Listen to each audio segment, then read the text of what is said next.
El mensaje de hoy se llama Saber de qué se trata. Es una frase histórica en Argentina. Esta frase, saber de qué se trata. Proviene del 25 de mayo de 1810, cuando la gente se reunió, más o menos ahí está el dibujo ahí, quien lo imaginó, quien lo vio en la historia, cuando el pueblo se reúne en la plaza frente al Cabildo y pregunta, queremos saber qué es lo que está pasando con España, que está en guerra, que el rey está preso y qué va a pasar con nosotros. Y esta frase, si bien es histórica, y yo por eso puse un retrato histórico, más que una historia tiene que ver con nuestro presente. Nosotros necesitamos saber en la vida de qué se trata lo que estamos viviendo. ¿Quién es la persona que está al lado mío? Digamos, estamos de novio, algunos chicos. ¿Quién es? ¿De qué se trata lo que estamos viviendo en un matrimonio? En la iglesia, en la familia. Mínimamente hay cosas muy elementales de todos los días que necesitamos saber de qué se trata. ¿Qué va a pasar esta semana? ¿Qué dinero tengo en el bolsillo? ¿Qué hay en la heladera? O sea, ¿de qué se trata lo que estoy viviendo? Y necesitamos tener certeza y seguridades porque nuestros proyectos de vida tienen que ver con saber de qué es lo que estamos haciendo o saber lo que viene. Nadie inicia un año o mínimamente un proyecto, si bien le damos lugar a lo espontáneo, que es bueno, a la sorpresa de lo que Dios pueda proveernos, uno tiene cierta planificación de lo que va a hacer este año.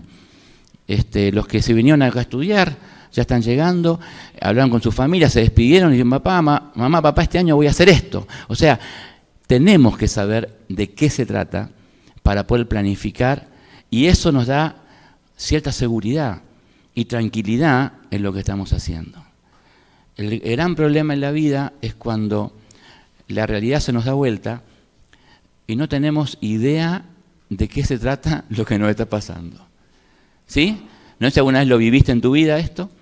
Donde vos tenías determinado conocimiento y en lo próximo ocurre algo que te da vuelta a la vida, que te transforma todos tus pensamientos y que te coloca en un estado de la vida donde no tenés idea de cómo seguir. Y esto nos pasa a menudo en muchas áreas de la vida. En la salud especialmente es una de las áreas más sensibles a la planificación de la vida. Por eso estoy acá dando testimonio de lo que quiero predicarles en el nombre de Jesús.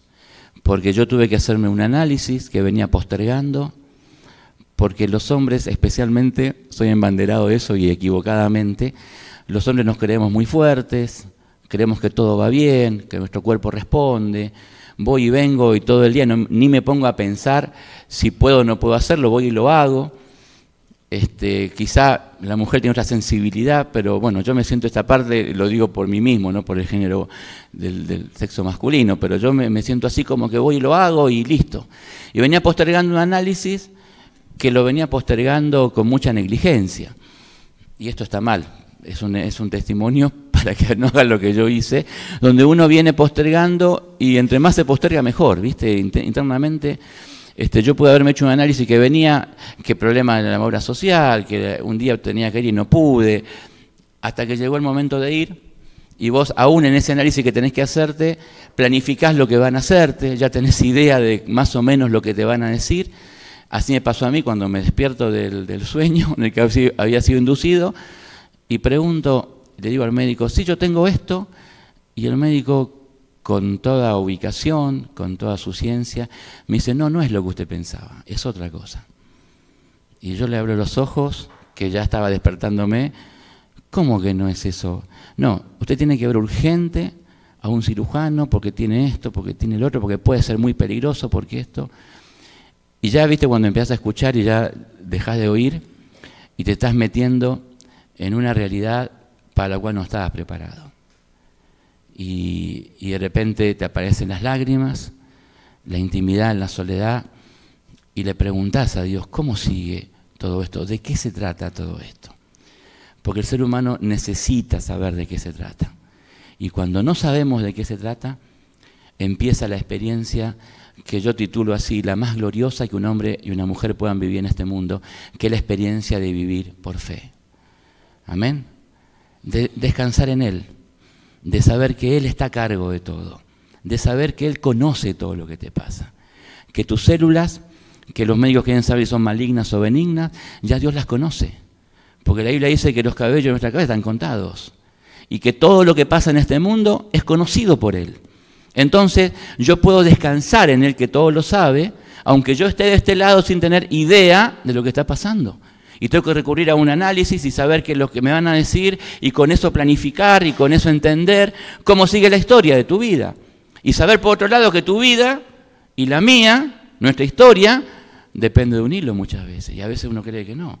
Uno cree y empieza la mañana pensando que todo va a ser como vos lo planificaste, como vos lo entendés, y está bien, te hace responsable esto.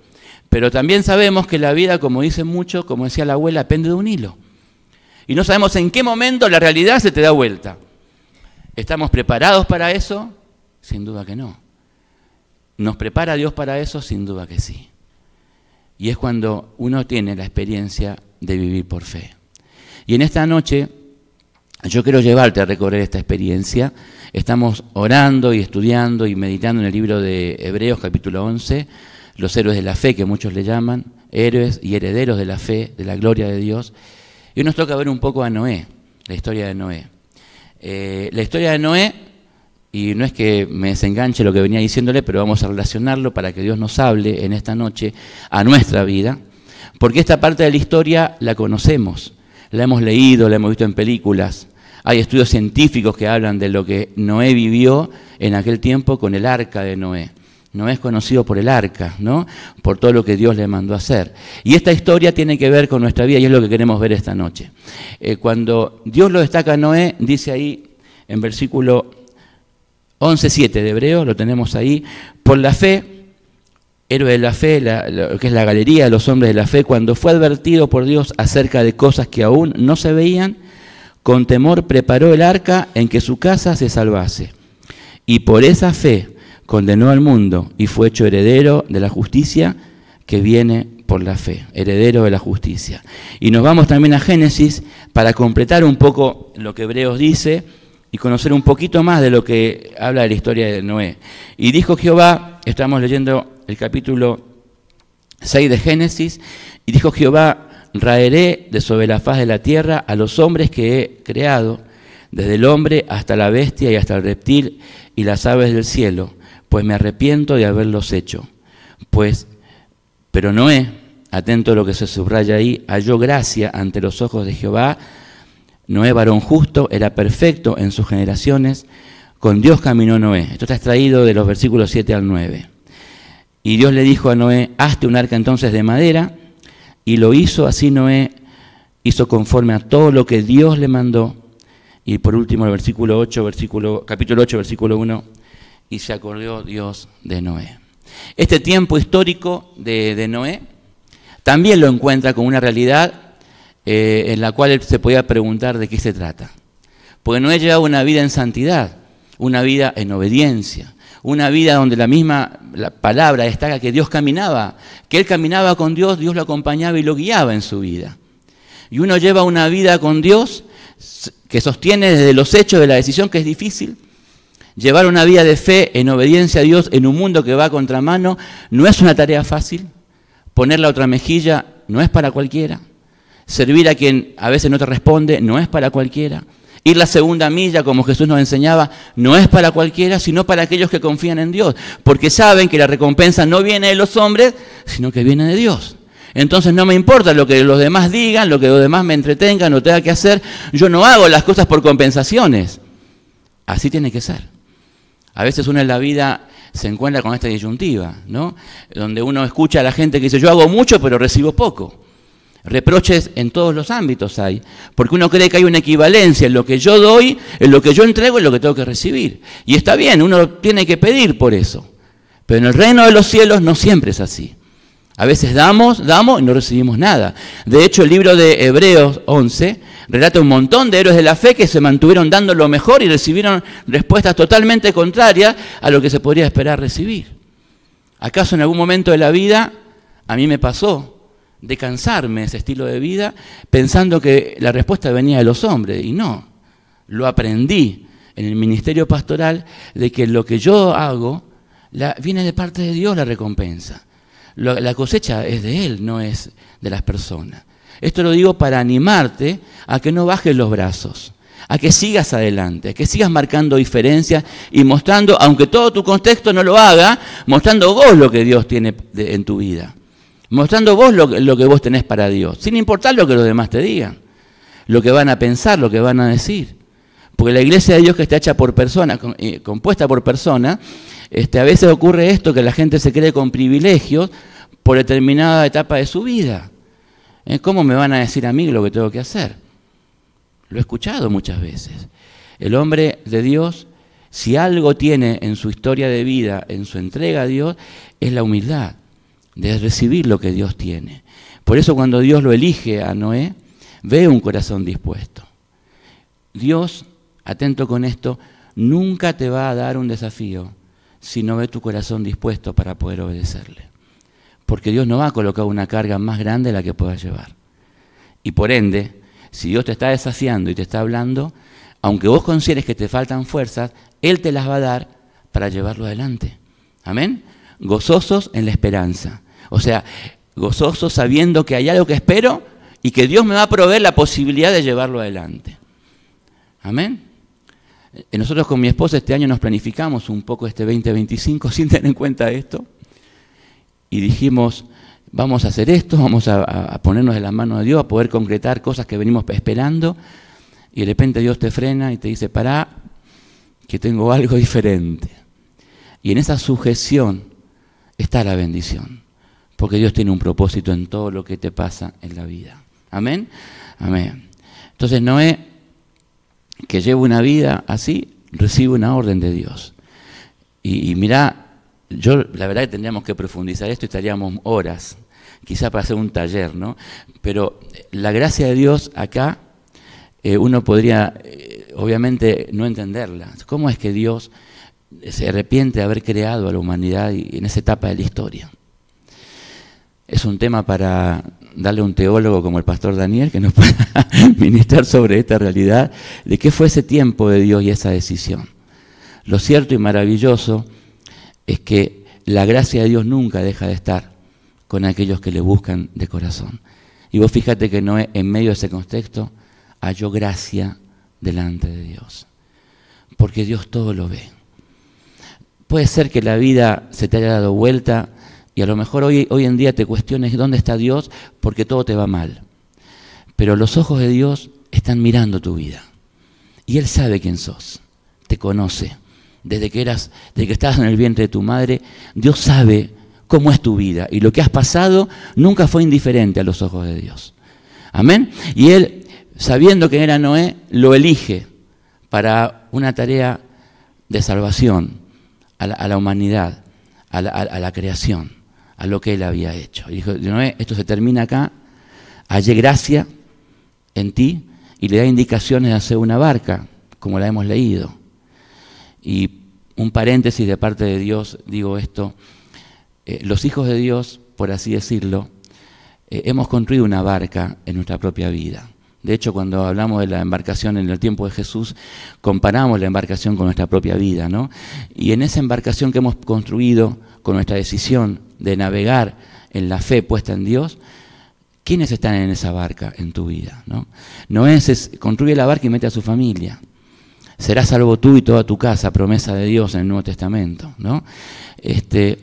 Hoy en día, tomando en cuenta que tu vida es una barca, ¿quiénes habitan esa barca junto a vos? ¿Hay salvación en tu familia? ¿Hay personas que por ahí no le conocen a Dios, que se han apartado y sufre tu corazón?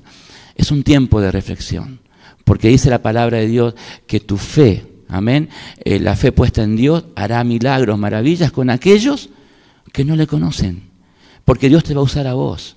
Serás salvo tú y toda tu casa. Comienza con una decisión propia, amén, de consagrar tu vida a Dios. Y Noé entonces recibe cerramos este paréntesis, recibe toda esta promesa, construye lo que Dios le dice, porque aquel que tiene fe en Dios le obedece. La fe no se concibe de otra manera en la visión de Dios de alguien que no obedece. La fe es obediencia. ¿No es cierto? Quien dice que tiene fe y no hace sobra, dice Santiago, es una fe que no existe. Mucha gente dice, yo creo en Dios, yo creo, voy a la iglesia, ofrendo, canto, pero su vida no refleja que cree en Dios. Vive una vida como si Dios fuera un espectador de lo que está pasando. No le consulta, no le pregunta, no le escucha. Porque cuando hablamos de ser constante en la oración al principio de año, la oración no solamente es que vos te sientas con Dios a hablar de tus cosas y llevarle a Dios lo que te está pasando, sino también a escuchar la voz de Dios. Porque Dios nos habla en la oración. No es solamente mis cargas, Señor, oro por esto, sino ¿qué es lo que tenés para mí? ¿Qué es lo que me tenés que enseñar? ¿Qué es lo que me tenés que indicar? Ahí está Noé, recibe de Dios lo que tiene que hacer. Y hermosa palabra, Noé escucha, yo creo que sus ojos se fueron abriendo, construí un arca, así, en este tiempo, en el desierto, ¿viste? Algo totalmente inentendible. Entiendo la humanidad de Noé desde mi lugar y habría preguntado o internamente haberlo pensado, pero termina la parte bíblica ahí diciendo, Noé hizo lo que Dios le dijo. Lo que Dios le dijo. ¿Vos sabés lo que Dios quiere de tu vida? ¿Sabemos? Yo planifiqué este año y digo, Señor, ¿qué es lo que tú tienes para mí? Esa pregunta que tiene que ver con la entrega, ¿no? Señor, ¿qué quieres que haga? ¿Qué es lo que tienes para mí? En medio de todo lo que estoy viviendo, ¿qué es lo que tienes para mí?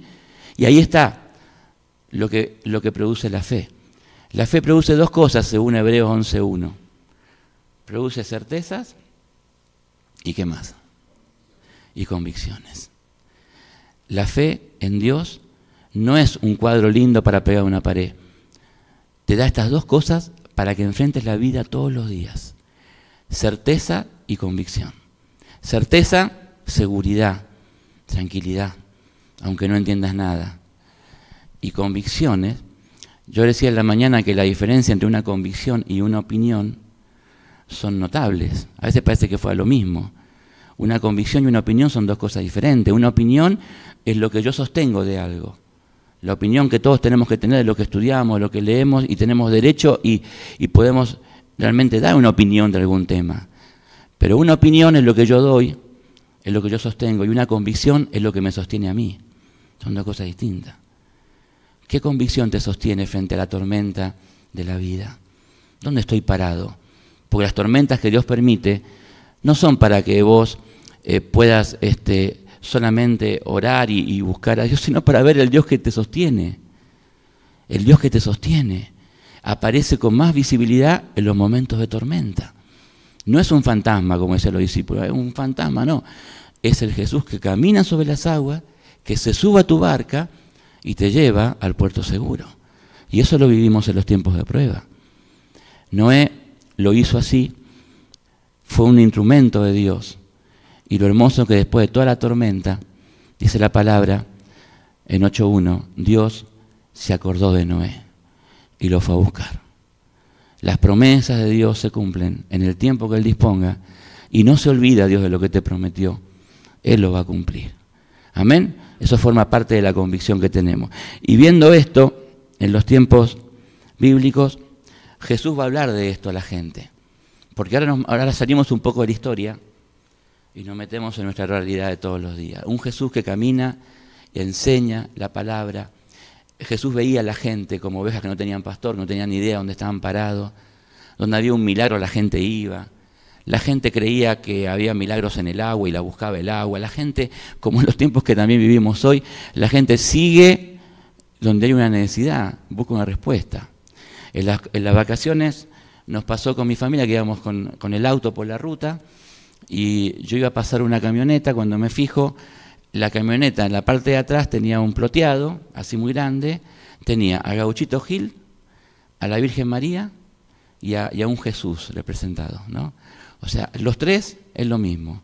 Contar que me cuiden en el viaje, pienso yo que la gente habrá puesto por eso, y va todo bien. La gente busca respuestas a sus necesidades y confía en aquel que se la provea. Y Jesús en aquel tiempo lo veía igual. Y Él hacía milagros, hacía maravillas, le decía a la gente, no digas lo que yo hice, porque Él no quería que la gente creyera en Él por el milagro. Porque el milagro lo podemos recibir o no lo podemos recibir. Yo estoy pidiendo a Dios por un milagro y será lo que Dios me diga. O sea, ¿lo puedo recibir o no? No dependo de eso. Amén. Para poder seguir a Dios. Porque Dios tiene lo mejor para mí y no sé por dónde viene. Entonces Jesús quería enseñar esto. Y él dejó estas palabras como mensaje a la gente que le rodeaba. Dice la palabra ahí acerca de saber de las consecuencias, ¿no? Dice, cualquiera pues que me oye, Jesús decía estas palabras y las hace, le compararé a un hombre prudente que edificó su casa sobre la roca. Descendió lluvia y vinieron ríos y soplaron vientos y golpearon contra aquella casa, pero esta casa no cayó. ¿Por qué? Porque estaba fundada sobre la roca.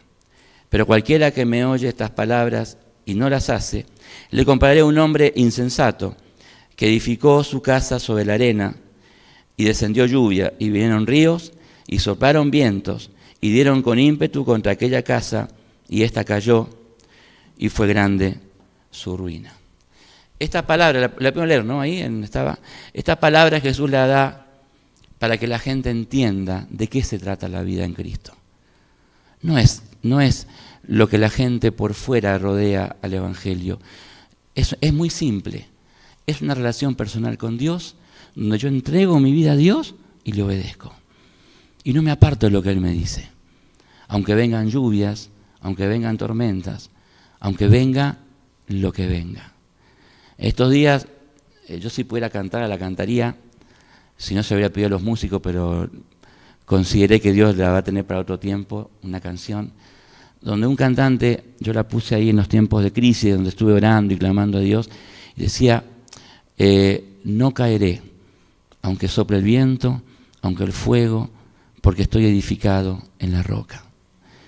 La seguridad de los hijos de Dios está en esa decisión, la que hacemos todos los días cuando le buscamos a Él y le preguntamos, Señor, ¿qué quieres que haga?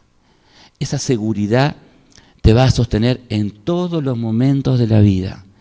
Y cuando lleguen momentos de inseguridad, tenés que plantearte esto y volver al principio.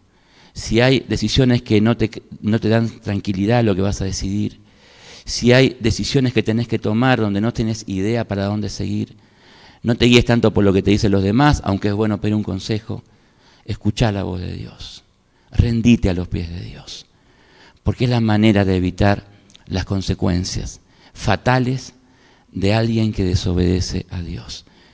Un gran predicador decía yo esta mañana, que fue Billy Graham, lo escuché una vez decir, en la persona de Jesús hay condenación eterna o hay vida eterna. No se puede estar en el medio jugando a los grises, si estoy de un lado o del otro, porque el hombre de doble ánimo es inconstante en todo lo que hace. O es todo Dios o es todo el mundo. No puedo estar en el medio. Lo que único te advierte Dios es que estas son las consecuencias de lo que pasa.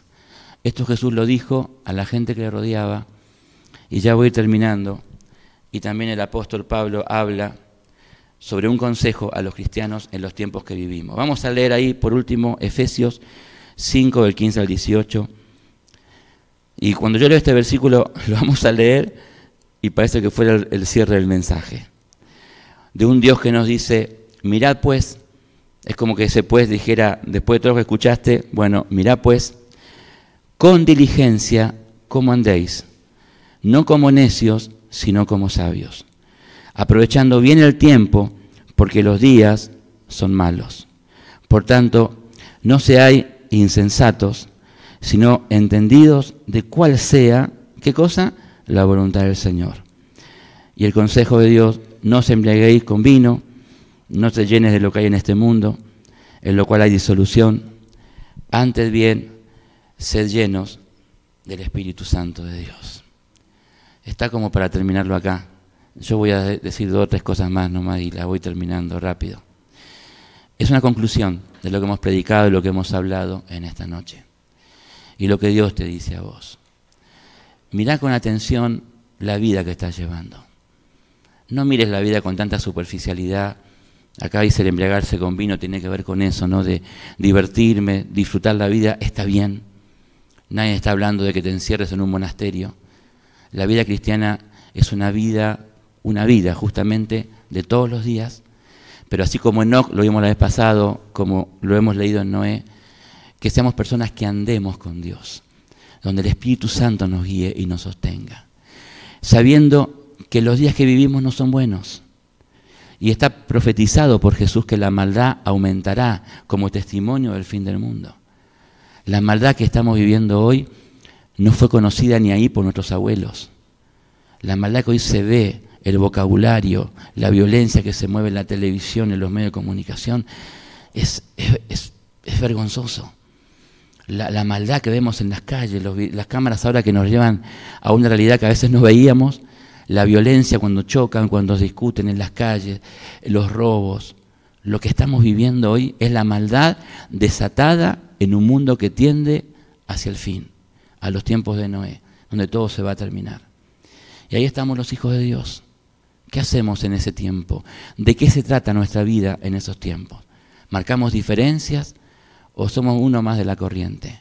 Total, nadie nos ve. En la semana, ¿quién va a cuestionar tus decisiones, tu manera de hablar, tu forma de decir las cosas? En el día a día, ¿dónde estamos? Yo me gozo en el Señor porque hace poco tiempo, no sé si me extiendo con esto, pero se los quiero decir para terminar. Hace poco tiempo me llamó una jefa que yo tuve en el banco. Mirá el tiempo que pasó. Yo me fui del banco en el año 2001. 24 años después, 23 años después, me manda un saludo una jefa que yo tuve en aquel tiempo por mi cumpleaños. Esto fue en noviembre. Me sorprendí, imagínate, tantos años. Y me dice, Gastón, yo me acordé que cumplías el mismo año que mi hijo mayor y me acordé de saludarte, quería ver cómo estabas. Esta jefa no fue la peor que tuve, pero estuvo en el podio, o sea, la tercera o cuarta. Cuando la colocaron como jefa, ella vino con todos sus aires a ser jefa del sector y me agarró a mí. Yo venía con una cierta experiencia, tuve que asumir, me dejó prácticamente en el primer escalón de la oficina. Yo me enojé porque digo, pero no toma en cuenta lo que yo sé, viste que uno se defiende en sus conocimientos y experiencia. Tuve que callarme la boca y todos los días ver su actitud de estar encima, de querer manejarte las cosas, de no respetar tu independencia, por así decir. También era la jefa, bravísima, bravísima. Hasta que un día llega a la oficina llorando. ¿Viste? El ser humano parece muy orgulloso, muy soberbio, pero hay momentos en la vida, como hablábamos al principio de todo, que te dan vuelta a la vida y se quiebra el más duro. Ella llegó llorando. ¿Y quién le preguntaba? Tenía su carácter ella, ¿viste? Pero sus lágrimas, cuando las lágrimas salen del alma no se pueden disimular, decía la abuela, y es así. Cuando la veo llorar, los demás, a nadie le importaba, si a todos les caía mal. Y yo que me había puesto como el último orejón del tarro, siento que Dios, y no pude evitarlo, la fui a hablar. Le digo, ¿qué es lo que te pasa? Y ella tenía un problema con su marido, había contraído un cáncer en el cerebro, terrible. Conocíamos al marido que una vez la fue a buscar, a veces charlábamos, y empezamos con ella a orar y a buscar de Dios. Empezamos a orar. Un día terminado, Dios se lo llevó al marido, lo habíamos entregado en las manos de Dios, y con ella mantuvimos a partir de ahí una relación diferente. Con el tiempo yo terminé siendo jefe del sector, mirá vos lo que son las cosas, y ella jefa de otro sector, y hasta el día que ella se fue y que yo me fui del banco, compartimos esa fe. Y cuando me llamó la otra vez, me gozo en el Señor porque me dijo, ¿cómo me voy a olvidar, Gastón, si vos me llevaste un mensaje de esperanza? Y siempre tenías algo diferente. Y yo no me gozo en esto, ni me jacto de ser mejor que nadie, porque soy un hombre como cualquiera de todos ustedes, y como hablábamos antes, como el pastor bien nos decía, en nuestra memoria de pecados, en la historia de vida que hemos tenido, hablan de que uno nunca fue perfecto, pero yo siempre tenía algo desde que conocí a Dios. Yo siempre supe que era la esperanza de que nada está perdido, y de que ese Dios jamás me va a abandonar. Y aunque a veces viva circunstancias donde parece que me olvido, o no lo tengo muy presente, el Espíritu Santo de Dios me revela. Y me dice, yo estoy contigo, te voy a sostener, te voy a afirmar, y lo que tengas que pasar, lo pasaré contigo. Y lo que viene va a ser mucho mejor de lo que estás dejando. Yo creo eso. Yo creo eso. Amén.